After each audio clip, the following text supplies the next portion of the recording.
Avez-vous déjà réfléchi à la véritable nature des leaders spirituels que vous suivez? Aujourd'hui, plus que jamais, de faux prophètes et apôtres exploitent des stratégies ingénieuses pour manipuler et égarer les croyants, les éloignant insidieusement de la vraie foi en Jésus-Christ. Peut-être, sans même en être conscient, avez-vous déjà été influencé par ces pratiques trompeuses.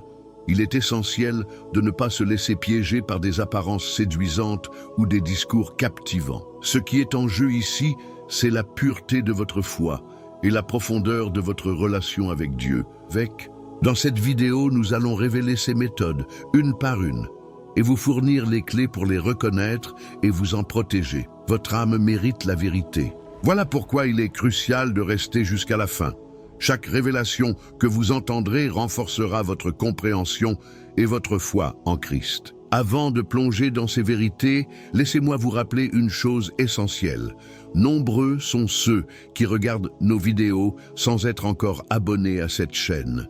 Si vous êtes engagé envers la vérité biblique et souhaitez préserver votre foi face aux pièges spirituels, abonnez-vous maintenant et activez les notifications. Vous ne voudriez pas manquer des contenus révélateurs comme celui-ci qui expose les mensonges et éclaire le chemin de la véritable foi en Dieu. Restez avec nous jusqu'au bout pour découvrir comment éviter ces pièges et ancrer votre foi dans une relation authentique avec Jésus-Christ. Les faux prophètes ont perfectionné l'art de transformer les rassemblements religieux en véritables spectacles de pouvoir. Ils orchestrent des mises en scène captivantes, utilisant des gestes grandiloquents et des paroles théâtrales pour impressionner leur public, comme s'ils étaient investis d'une puissance divine. Beaucoup, fascinés par cette mise en scène, finissent par oublier le message central de Jésus-Christ. Pourtant, la foi authentique n'a pas besoin de ces artifices. Elle réside dans la simplicité et l'humilité d'un cœur sincèrement tourné vers Dieu. Jésus, dans les évangiles, agit toujours avec modestie, accomplissant des miracles sans ostentation. En Matthieu 6, 1-4, il enseigne que les actes de foi doivent être faits discrètement, sans rechercher la reconnaissance humaine. Contrairement à cet enseignement, les faux prophètes cherchent constamment à attirer l'attention. Ils utilisent des jeux de lumière, des musiques émouvantes et planifient chaque mouvement pour maximiser l'impact émotionnel. Ces spectacles sont conçus pour captiver, persuader et impressionner les fidèles, mais ils dénaturent l'essence même de la foi chrétienne. Le Saint-Esprit agit dans la vérité et n'a besoin d'aucun artifice pour transformer les cœurs. La foi véritable libère de ses illusions et ramène directement à Dieu, loin de toute mise en scène spectaculaire. De plus, ces leaders manipulent souvent leur public à travers des paroles soigneusement choisies comme « Ressentez la puissance de Dieu maintenant ». Ces phrases, répétées avec insistance, suscitent des réactions émotionnelles immédiates, laissant croire à une manifestation divine. Pourtant, la foi authentique ne se mesure pas à des sensations éphémères. Elle se développe dans la prière, l'étude des Écritures et une quête sincère de la vérité en Christ. Proverbe 3,5 nous exhorte à faire confiance au Seigneur de tout notre cœur, sans nous appuyer sur des paroles humaines séduisantes. Le plus grand danger de ces spectacles de foi est qu'ils détournent les croyants de l'essentiel. Au lieu de rechercher une relation profonde avec Dieu, beaucoup se laissent hypnotiser par des effets extérieurs, oubliant que Jésus prêchait avec simplicité et vérité. La foi qui plaît à Dieu est une foi sincère, construite sur l'humilité et le désir de suivre Christ, sans se laisser distraire par les artifices d'un show religieux. Ces faux prophètes utilisent également la puissance des émotions pour influencer subtilement leurs auditeurs. Ils racontent des récits bouleversants et choisissent des musiques touchantes pour susciter des larmes et une forte impression de connexion spirituelle. Cependant, dans ces cas, l'émotion devient un outil de manipulation, plutôt qu'une réponse sincère à la présence divine. Ces moments émouvants ne sont pas toujours une manifestation authentique de foi, mais souvent des moyens d'asservir les cœurs et les esprits à leur propre influence. La vraie foi, celle qui naît d'une rencontre personnelle avec Jésus, ne dépend pas de musique dramatique ou de récits poignants. Elle s'exprime dans la sincérité d'un cœur repentant, comme celui de la femme pécheresse, en Luc 7, 37-38, qui pleurait aux pieds de Jésus sans qu'on la manipule. Ces stratagèmes émotionnels, bien qu'impressionnants, détournent subtilement les croyants de leur relation directe avec Dieu, les rendant dépendants de sensations plutôt que de vérités spirituelles profondes. Il est essentiel de discerner ces pièges pour préserver l'intégrité de votre foi. Les fidèles se retrouvent souvent enfermés dans une relation artificielle avec ces faux prophètes, croyant partager avec eux des secrets spirituels. Ces leaders construisent une illusion de communauté basée sur des émotions éphémères, renforçant leur emprise sur leurs adeptes. Pourtant, une telle relation repose sur des fondations fragiles, incapables de résister à l'épreuve du temps. Lorsque l'émotion s'efface, il ne reste qu'un vide, car la vraie foi ne peut se bâtir que sur des bases solides, la prière, la méditation de la parole et une recherche sincère de la volonté de Dieu. Jésus, dans Matthieu 7, 24-25, enseigne que celui qui construit sa maison sur le roc, c'est-à-dire sur sa parole, résistera aux tempêtes de la vie, contrairement à celui qui s'appuie sur des émotions passagères. Cette manipulation émotionnelle nuit gravement à la foi authentique des croyants, en créant une dépendance malsaine aux sensations fortes. Ces expériences intenses, bien qu'impressionnantes, ne génèrent pas une foi enracinée en Dieu.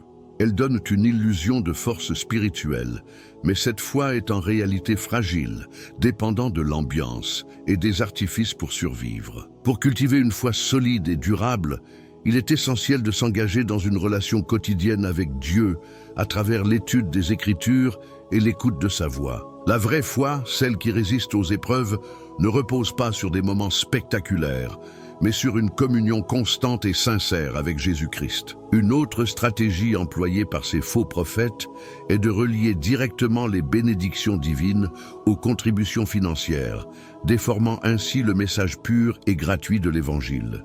Ils présentent les dons d'argent comme un moyen d'acheter les faveurs de Dieu, induisant les croyants à penser que leur prospérité matérielle dépend de leurs offrandes. Cependant, la Bible enseigne que Dieu donne librement, sans qu'il soit nécessaire de payer pour recevoir sa grâce. En Ésaïe 55, 1, Dieu invite ses enfants à venir et recevoir gratuitement ce qu'il offre, rappelant que ses bénédictions ne sont jamais à vendre. Cette pratique insidieuse engendre souvent culpabilité et doute chez ceux qui n'ont pas les moyens de contribuer financièrement, leur laissant croire que leur foi est insuffisante sans une offrande. Contrairement à cette vision, Jésus n'a jamais demandé de l'argent pour ses miracles ou ses enseignements. Il a offert tout cela gratuitement, appelant à une générosité sincère et désintéressée. La véritable foi repose sur la confiance totale en Dieu et non sur des transactions financières. Pour renforcer cette tromperie, les faux prophètes s'appuient sur des témoignages de personnes, affirmant avoir prospéré après avoir donné généreusement. Ces récits, soigneusement sélectionnés, créent une illusion selon laquelle donner de l'argent est une graine qui rapporte des bénédictions multiples. Cette vision attire particulièrement les croyants en quête de sécurité matérielle, mais elle déforme l'essence de la foi chrétienne. Dieu n'est pas un banquier, et son amour ne se mesure pas à la quantité d'argent offerte, mais à la sincérité du cœur avec lequel on s'approche de lui. L'histoire de l'offrande de la veuve en Marc 12, 41-44 illustre parfaitement cela. Elle a donné tout ce qu'elle avait avec foi et non par obligation ou pression. Cette association entre bénédiction et argent installe une foi basée sur la peur et la cupidité. Ceux qui donnent sous pression émotionnelle ou par obligation ne trouvent pas la vraie paix qui vient de Dieu, car leurs dons sont imprégnés d'inquiétude et de doute. En réalité, Jésus a prêché une vie de simplicité, où la richesse spirituelle prévaut sur la richesse matérielle. Dans Luc 12, 15, il avertit « Prenez garde et gardez-vous de toute avarice, car même dans l'abondance, la vie d'un homme ne dépend pas de ce qu'il possède. » Au final, ces promesses conditionnelles de bénédiction matérielle détournent les croyants de la véritable mission de la foi chrétienne, vivre selon la volonté de Dieu et non accumuler des richesses terrestres. Jésus lui-même a enseigné que personne ne peut servir deux maîtres, Dieu et l'argent. Ces chemins mènent dans des directions opposées. Le véritable trésor se trouve dans une relation intime avec Dieu, qui ne dépend ni de l'or ni de l'argent, mais de la profondeur de notre foi et de notre amour pour Jésus-Christ. Les faux prophètes, en liant bénédiction et contribution financière, transforment la relation spirituelle avec Dieu en une simple transaction. Ils affirment souvent que pour recevoir des miracles ou des percées financières, il faut donner une somme précise. Une telle approche contredit l'essence même de l'Évangile, qui enseigne que Dieu bénit par grâce et non par des paiements. L'apôtre Paul, dans Éphésiens 2, 8, 9, rappelle que nous sommes sauvés par grâce, non par nos œuvres ou possessions. Cette stratégie des promesses conditionnées provoque un sentiment de pression chez les fidèles, les amenant à craindre de perdre les bénédictions divines s'ils ne donnent pas. Cela détourne leur attention de la véritable foi, qui repose sur la confiance totale en Dieu et non sur des échanges matériels. Jésus a constamment montré l'exemple en bénissant sans condition ni contrepartie. La foi authentique en Christ est un cadeau divin, offert gratuitement à ceux qui le recherchent sincèrement. La foi ne doit jamais se réduire à une quête d'intérêt personnel, mais être nourrie par un amour sincère et une dévotion profonde envers Dieu. Cependant, les promesses conditionnées de bénédiction immédiate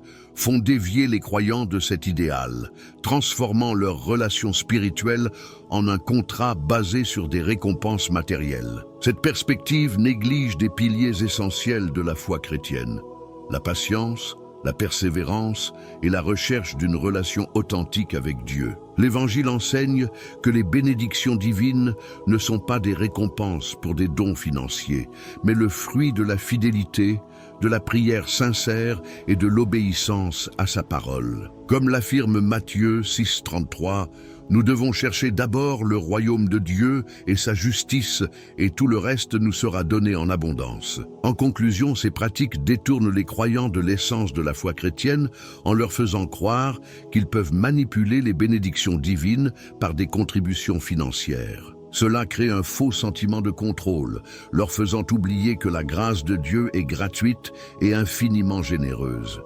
Ésaïe 55, 8, 9 rappelle que les pensées de Dieu ne sont pas nos pensées et que sa grâce transcende tout ce que nous pouvons offrir. Sa bénédiction dépend de la sincérité du cœur et non des moyens matériels. Ces faux prophètes instaurent également une relation de dépendance spirituelle et émotionnelle avec leurs fidèles. Ils se présentent comme des intermédiaires indispensables, affirmant que les croyants ne peuvent accéder aux bénédictions de Dieu sans leur guidance. Par cette approche, ils s'assurent un contrôle quasi absolu sur leurs adeptes, créant une fidélité aveugle et une dépendance constante. Pourtant, la Bible est claire sur ce point. Il n'y a qu'un seul médiateur entre Dieu et les hommes, Jésus-Christ, comme l'affirme 1 Timothée 2,5. Cette dépendance non seulement limite la liberté spirituelle des fidèles, mais elle les éloigne de leur propre relation avec Dieu. En créant cette dépendance, ces leaders maintiennent les croyants dans un état d'immaturité spirituelle, les rendant incapables de prendre des décisions guidées par le Saint-Esprit. Au lieu de grandir dans leur foi, ils restent infantilisés, attendant constamment la prochaine directive ou révélation. Pourtant, Jésus a promis le Saint-Esprit comme guide pour enseigner toutes choses, Jean 14, 26, encourageant une relation personnelle et directe avec Dieu. Une foi authentique libère les croyants de tout fardeau imposé par des hommes et les invite à vivre une vie autonome et en paix avec Dieu. Cette stratégie de dépendance entraîne aussi une confusion émotionnelle, où les croyants associent leur foi et leur amour à la personne du prophète plutôt qu'à Dieu. Ce transfert d'attachement affaiblit leur relation spirituelle et en cas de déception, les laisse spirituellement brisés. Jérémie 17,5 met en garde: « Maudit soit l'homme qui se confie dans l'homme. Dieu seul est fiable et désire que notre foi repose exclusivement sur lui. » Enfin, les faux prophètes prétendent souvent détenir des révélations spéciales, des mystères spirituels prétendument accessibles uniquement à un cercle restreint d'élus. Cette exclusivité renforce leur pouvoir en créant un sentiment de privilège chez les fidèles, tout en les rendant encore plus dépendants. Pourtant, l'Évangile est destiné à tous. sans distinction. Jésus a enseigné ouvertement, proclamant que la lumière de Dieu doit être partagée avec le monde entier. Jacques 1,5 souligne que Dieu donne la sagesse à tous ceux qui la demandent, sans favoritisme. En cultivant une aura de mystère, ces leaders manipulent le désir naturel des croyants de mieux comprendre les voies de Dieu. Ils imposent une dépendance basée sur la curiosité spirituelle et le besoin d'accéder à des connaissances secrètes. Cependant, 1 Corinthiens 2,10 rappelle que c'est par le Saint-Esprit que Dieu révèle ses vérités profondes, sans besoin d'intermédiaires humains. Ces révélations supposées sont souvent des interprétations déformées des Écritures, utilisées pour impressionner et maintenir les fidèles sous leur emprise. La foi véritable, celle qui transforme et libère, ne repose ni sur des mystères cachés, ni sur des dépendances envers des leaders humains. Elle se construit sur une relation personnelle avec Dieu, fondée sur la prière, la méditation et une quête sincère de sa volonté. Les croyants doivent se rappeler que tout ce dont ils ont besoin pour leur cheminement spirituel se trouve dans la parole de Dieu et dans l'action du Saint-Esprit qui éclaire leur cœur et leur esprit. Jésus-Christ, le seul médiateur, nous appelle à cette liberté spirituelle où chacun peut marcher avec assurance et paix dans la lumière de sa grâce infinie. Les faux prophètes utilisent souvent des promesses intrigantes de messages cachés pour séduire leurs fidèles, les convainquant que seules leurs interprétations permettent d'accéder aux vérités divines. Pourtant, Jésus a proclamé en Jean 8,32 que la vérité vous rendra libre, soulignant que le message de Dieu est universel, clair et destiné à être compris par tous. Les Écritures ne sont pas un mystère réservé à une élite, mais une invitation à chaque croyant à lire, méditer et chercher la vérité directement auprès de Dieu. Cette stratégie des soi-disant mystères détourne les fidèles du cœur de l'Évangile, les entraînant dans une quête incessante de nouvelles révélations. Ils passent d'une vérité à une autre sans jamais établir une foi stable et profonde, alors que Dieu appelle à une foi simple, enracinée dans l'amour de Jésus-Christ et dans la recherche constante de sa présence. Colossiens 2:3 nous rappelle que tous les trésors de la sagesse et de la connaissance sont en Christ, accessibles à tous ceux qui le cherchent avec humilité et foi. Ces leaders ne s'arrêtent pas là. Ils instaurent souvent un isolement social chez leurs fidèles, les coupant de leur famille, de leurs amis et de toute influence extérieure. Ils persuadent leurs adeptes que ces relations constituent des obstacles à la véritable foi ou à des révélations divines spéciales qu'eux seuls peuvent offrir. En agissant ainsi, ils s'assurent une emprise totale sur leurs fidèles, qui finissent par n'entendre que leur voix. Pourtant, cette approche va à l'encontre de l'enseignement de Jésus, qui prônait l'amour, l'unité et le partage de la bonne nouvelle sans exclusion.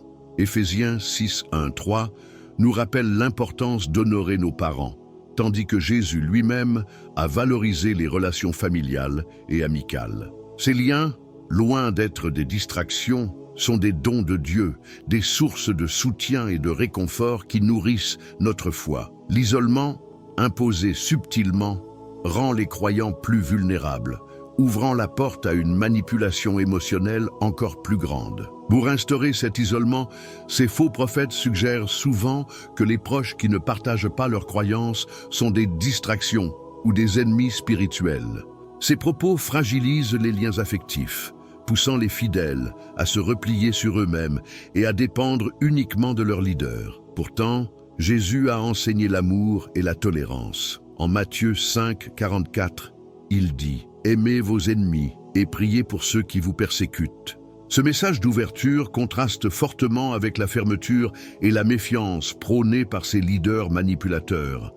Cet isolement social ne fait que renforcer la dépendance des fidèles envers leurs prophètes, les privant des perspectives extérieures et des conseils bienveillants de leurs proches. Ce manque de soutien peut entraîner une peur de l'échec spirituel ou de l'abandon, rendant les croyants encore plus vulnérables. Pourtant, la Bible enseigne que Dieu est notre véritable refuge. Psaume 46:2 déclare « Dieu est pour nous un refuge et un appui, un secours qui ne manque jamais dans la détresse. » La vraie foi ne nécessite pas de couper les liens avec les autres. Elle s'exprime dans l'ouverture, l'amour et la communion avec nos frères et sœurs en Christ. Loin des autres, il devient difficile de partager l'Évangile et de remplir sa mission chrétienne. Jésus nous appelle à être des lumières dans le monde, témoins de son amour dans nos familles, nos communautés et nos lieux de travail. Jean 13, 35 affirme « À ceux-ci, tous reconnaîtront que vous êtes mes disciples, si vous avez de l'amour les uns pour les autres. » L'amour authentique, celui qui vient de Dieu, ne s'épanouit jamais dans l'isolement. Au contraire, il s'épanouit dans les interactions, les relations et les actes de compassion.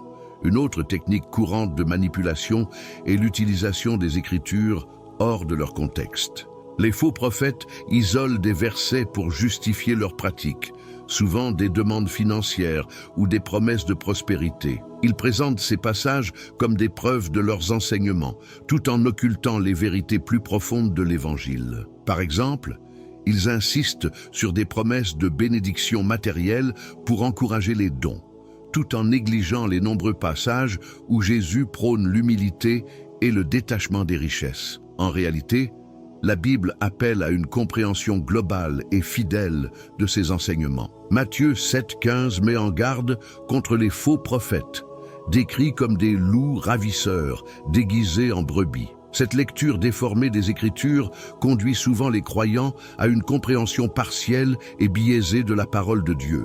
Ces leaders évitent volontairement les passages qui parlent de sacrifice, de service désintéressé ou de renoncement, privilégiant ceux qui servent leurs intérêts. Pourtant, 2 Timothée 3, 16, 17 enseigne que toute écriture est inspirée de Dieu pour enseigner, convaincre, corriger et instruire dans la justice. La Bible n'est pas un outil de manipulation, mais un guide pour mener une vie droite et authentique.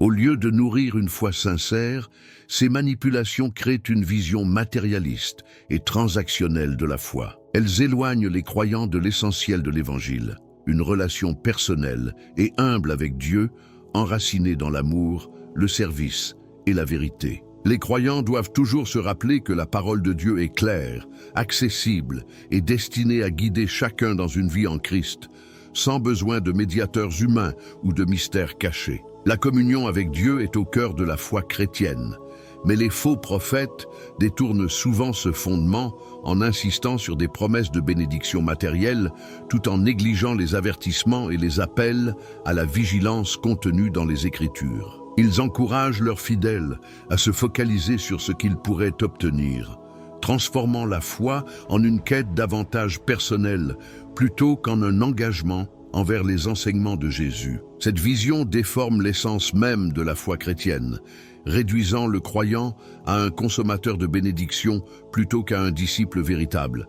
Pourtant, Jésus nous appelle à porter notre croix, à marcher sur le chemin de l'humilité et de la dévotion, et non à rechercher des richesses éphémères. Cet usage biaisé des Écritures prive les fidèles de la richesse spirituelle authentique, celle qui émane d'une compréhension sincère et honnête de la parole de Dieu. La Bible est une source de lumière et de vérité pour ceux qui la lisent avec un cœur ouvert. Comme le dit Psaume 119, 105, « Ta parole est une lampe à mes pieds et une lumière sur mon sentier. » Cette lumière guide le croyant vers une foi profonde et authentique, éloignée des illusions et des manipulations humaines. Les faux prophètes, cependant, exploitent souvent des passages spécifiques de l'Ancien Testament pour imposer des obligations financières, invoquant des menaces de malédiction ou de perte de bénédiction pour ceux qui ne se conforment pas à leurs directives. Ils citent des lois sur la dîme et les offrandes pour appuyer leurs demandes, détournant ainsi le message originel des Écritures. Mais en Jésus-Christ, une nouvelle alliance a été établie, libérant les croyants des pratiques coercitives et des fardeaux inutiles. Paul dans Galates 5.1 affirme « C'est pour la liberté que Christ nous a affranchis ». Cette liberté éloigne les croyants de la peur et des contraintes imposées par des interprétations abusives de la loi. Les faux prophètes, cependant, utilisent des passages du Deutéronome ou du Lévitique pour évoquer la colère divine ou les punitions contre ceux qui ne répondent pas à leurs exigences financières. Ils instaurent ainsi une relation basée sur la crainte, contrastant avec la grâce et l'amour offerts par Dieu. Pourtant, Dans la Nouvelle Alliance, Dieu nous invite à donner avec joie et générosité, comme le rappelle 2 Corinthiens 9:7.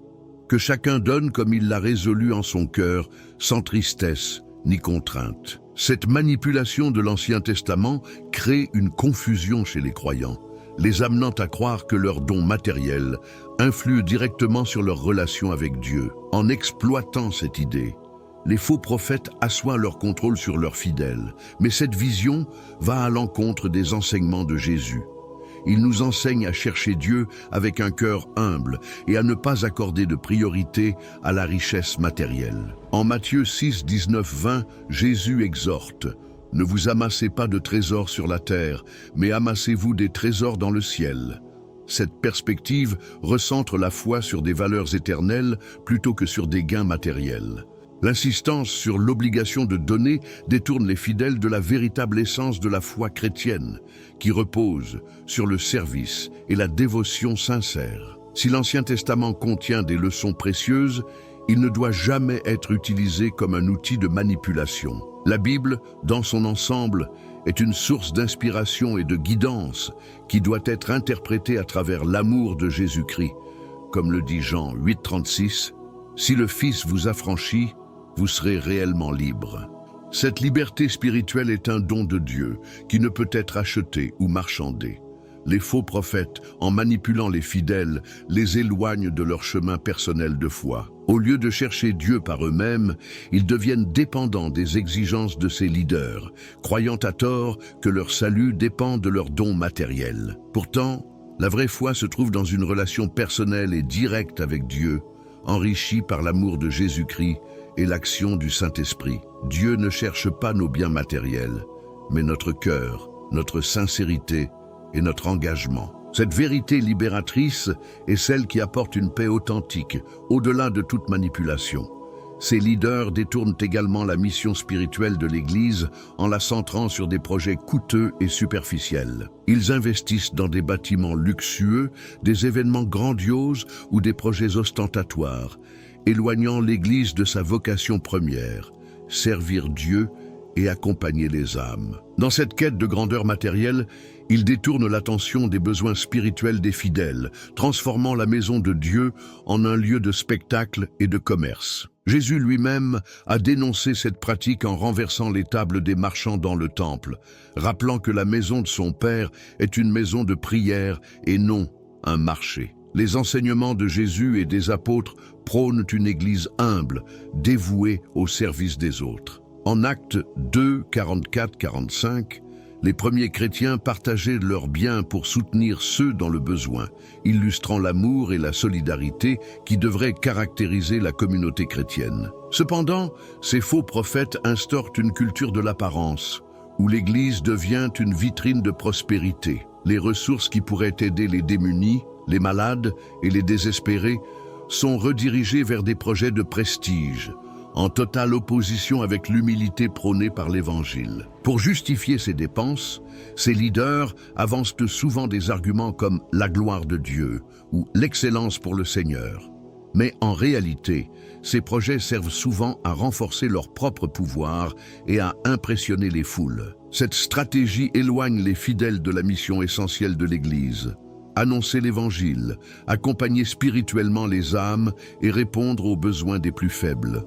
En Matthieu 25, 35, 40, Jésus rappelle que ses disciples sont reconnus par leur amour et leurs actions envers les nécessiteux. Le service envers ceux qui souffrent est au cœur de la mission de l'Église.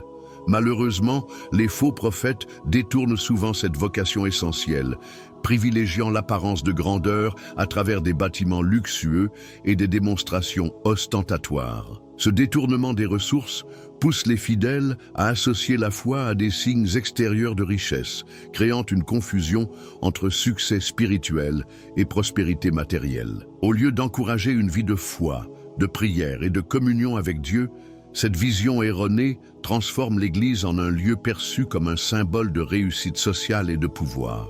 Pourtant, l'Évangile de Luc 12, 15 nous avertit avec clarté. Gardez-vous de toute avidité, car même dans l'abondance, la vie d'un homme ne dépend pas de ce qu'il possède. L'Église, dans sa véritable essence, doit rester un refuge de simplicité et de paix. Elle doit être un lieu où les cœurs se tournent vers Dieu et non vers des aspirations matérielles.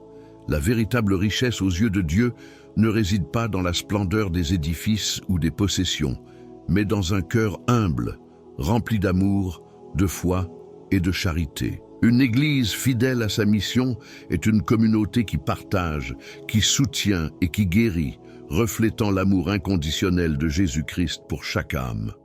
En fin de compte, ces faux prophètes, par leurs pratiques, éloignent les croyants de l'essence même de la foi chrétienne. Ils détournent les cœurs de la véritable mission de l'Église, celle de répandre l'amour de Dieu, de nourrir les affamés, de vêtir ceux qui sont nus et d'offrir l'espoir à ceux qui en ont besoin. La vraie Église de Christ est celle qui se consacre à servir, à accompagner chaque individu dans son cheminement spirituel et à honorer les enseignements de Jésus à travers des actes d'amour et de compassion. Et maintenant, après avoir découvert ces stratégies trompeuses, que ressentez-vous face à tout cela? Avez-vous déjà perçu une telle influence dans votre propre parcours de foi? Partagez vos expériences et vos réflexions dans les commentaires, car votre témoignage peut éclairer et inspirer d'autres, fidèles en quête de vérité. Amis, avez-vous remarqué comment l'ennemi cherche à distraire votre foi et à détourner votre cœur de Dieu? Il utilise les doutes, les désirs et même la routine pour vous éloigner de la vérité. Mais ici, sur cette chaîne, vous trouvez des messages qui nourrissent votre âme et vous guident vers une relation authentique avec Jésus-Christ. Alors, abonnez-vous dès maintenant et activez les notifications, car chaque vidéo est une lumière pour votre cheminement spirituel. Ne laissez pas l'ennemi vous voler votre paix. Avancez avec nous vers une foi inébranlable en Dieu. Merci d'avoir été avec nous aujourd'hui. Que Dieu vous bénisse abondamment et à très bientôt pour de nouvelles révélations qui transformeront votre foi.